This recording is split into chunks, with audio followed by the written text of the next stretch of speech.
Good evening, my vacuum cleaner chums. It is 11:10, and I think I have fixed the dodgy power connection down to the turbo brush on the Miele Revolution PowerPlus 5000. It is 5000, isn't it? Yes. So, what I think happened, and I've got pictures to back this up, I will do a thread of Manchester backs, is I don't want to take this apart because this is half the problem. One of the connectors from here to there had blown out. So it had blown itself apart, probably sparked to shit for quite a long time, and that's why it had an insignificant connection. But I tested it without the extension wand. I fitted the extension wand primarily just so I haven't got to keep taking it on and off because it is only a bodge. I'll tell you how I've done it in a second, but let's see. Now, because it's so late, the machine's on low, it's not going to be a full-on, let's rip the carpet up and try it. This is just to test the theory.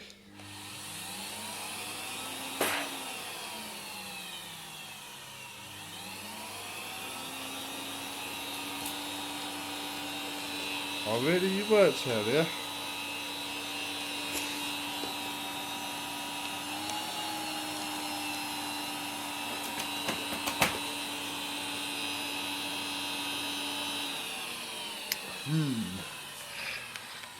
Well, that's not fantastic.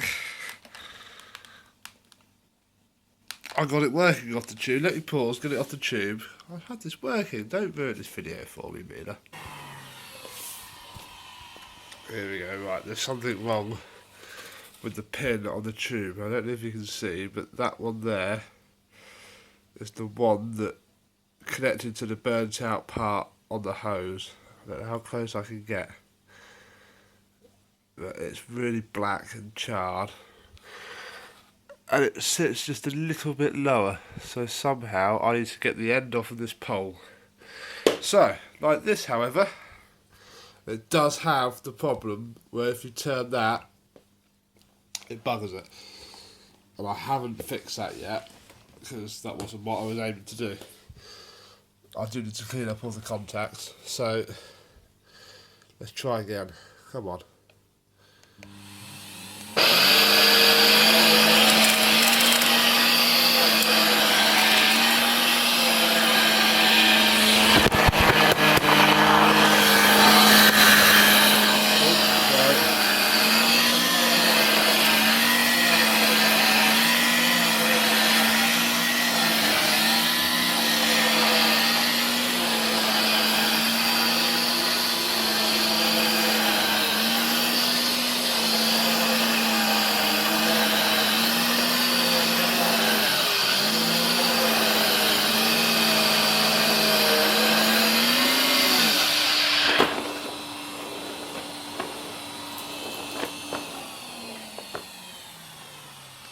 There you go, I think it's cut the machine off. It's not a well beast. I have to clear up after its own mess. Oh, I've left the spring out there from it. Bugger.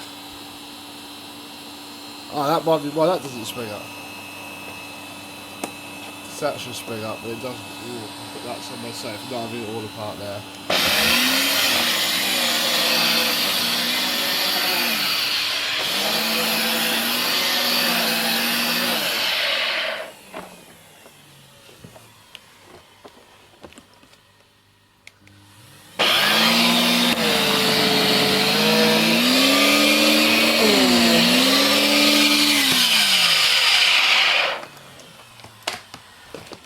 Come on, one more.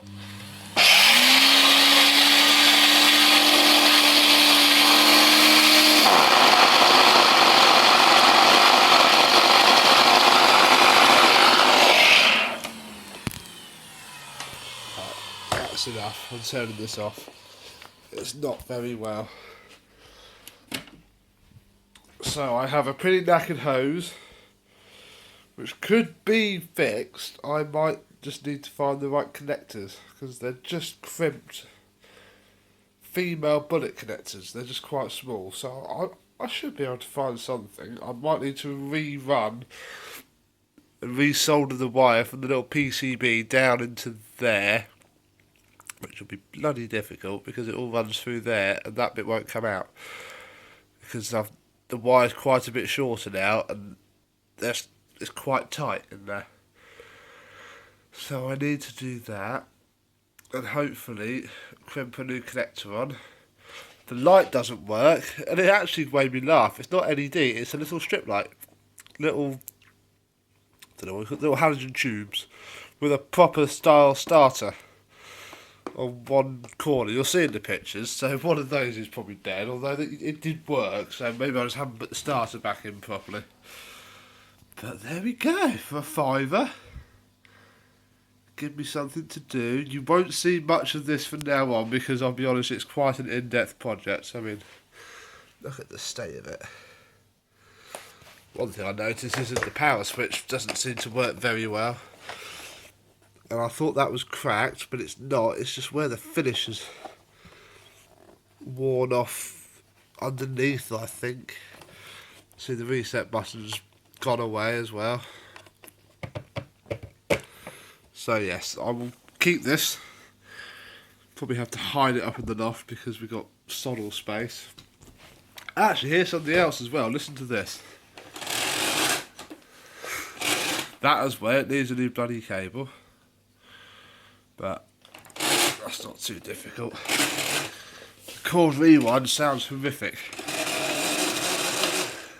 It works, but it sounds horrific, so I'm hoping that's fettleable. So yeah, poor old girl. She's not had a good time of it. Like I say, if I can find the right size bonnet connectors, we should be alright. Because hopefully the new connectors will clean up the pins in the wand, which will sort that out. Because the connector's half blown itself apart, it's shorter. It's probably about 1 mil, 2 mil shorter, so it's not going to fully connect up to the wand. And then of course it's got the general Miele Revolution issue where all the contact pads are knackered, but they are a bit. I didn't bend them properly. They could all do with a good wire wheeling and cleaning. But on the plus side, this was full of fluff and fixed. He says it works a bit better. It worked alright before. Yeah. Also, the catch that holds this down has snapped, and I did glue it, and it seems to have held, but I'm not going to hold out much hope. There's one of these on eBay, well, it's brand new for 50 quid. Don't think I'm going to bother buying it though, somehow, because the machine isn't quite worth spending 50 quid on it. It's a bit of fun. If I get it working, great. If not, it will provide spares, because the motor works and the cord rewind works. And it will do for a little project. But I've got more than enough other stuff to do first, so bye-bye for this for now. I'll get the little Manchester vac thread written up with the photos I've taken so far, so you can have a look at all the nuts and bolts of how in there works. Because it's surprisingly easy. If that bit came out of there, it would be a bloody damn sight easier, and it still might. I might twiddle my screwdriver a bit more, but not tonight, because I'm going to bed. So thank you very much for watching, and goodbye.